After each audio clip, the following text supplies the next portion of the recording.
Hello class 7, Lina ma'am here.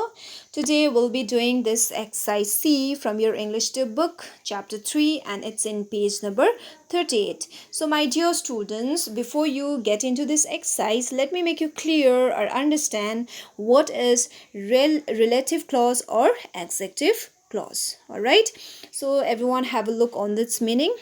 Relative clause is also known as an adjective clause because it describes a noun or a pronoun. That means it qualifies a noun or it glorifies a noun or a pronoun. It is linked to the main clause by relative pronouns like who, whom, whose, which, that, and so on.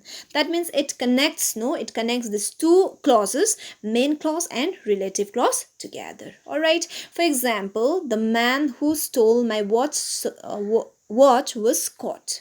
Alright, so here man suggests a main clause, stole my watch suggests a relative clause. Alright, and who is definitely a relative pronoun because here it works as to linked this two clause, main clause and relative clause. Alright, so in a way this clause is divided into two kinds. Number one, defining relative clause and non-defining relative clause. So for example, let me read these two sentences from each clause. So number one, a boy saw an eagle. Number two, a boy who climbed the hill saw an eagle.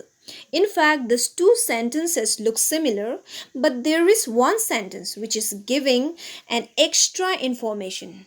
So can you tell me or can you guess which one it is? It's certainly a non-defining relative clause. Okay, for example, you can see a boy who climbed the hill saw an eagle. Okay, this sentence is not directly spoken to the listener. Okay, there is an extra information. So here extra information is climb the hills. Alright, and it is linked by a relative pronoun who.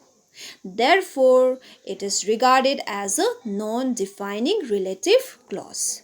Okay, whereas you can see the sentence number one, a boy saw an eagle. Okay, this sentence is directly spoken to the listener. Okay, there is no extra information for the listener. Okay, it's the main information which I feel it's important to tell you. Alright, therefore, this sentence is regarded as a defining relative clause. Alright, so some of the relative pronouns I have given you here: who, which, where, and that.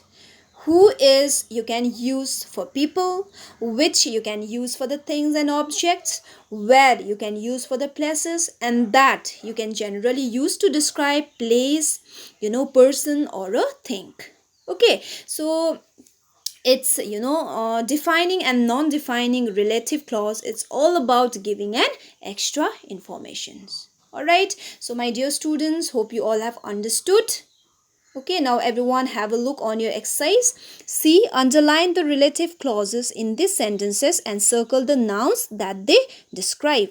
So here what you need to do is you need to circle a noun, okay, in the respective sentences, and then underline the relative clause. As I have already told you, which word generally suggests a noun and which sentence is referred to as a relative clause. Okay, you do it that, and then one has been done for you. Number one, the room where we had our coffee is full of sculptures. So here room suggests a noun and where we had our coffee is a relative clause. So in that way you can do it. So before you do it, you go through it once, okay, listen it carefully and try to do this exercise. All right, thank you.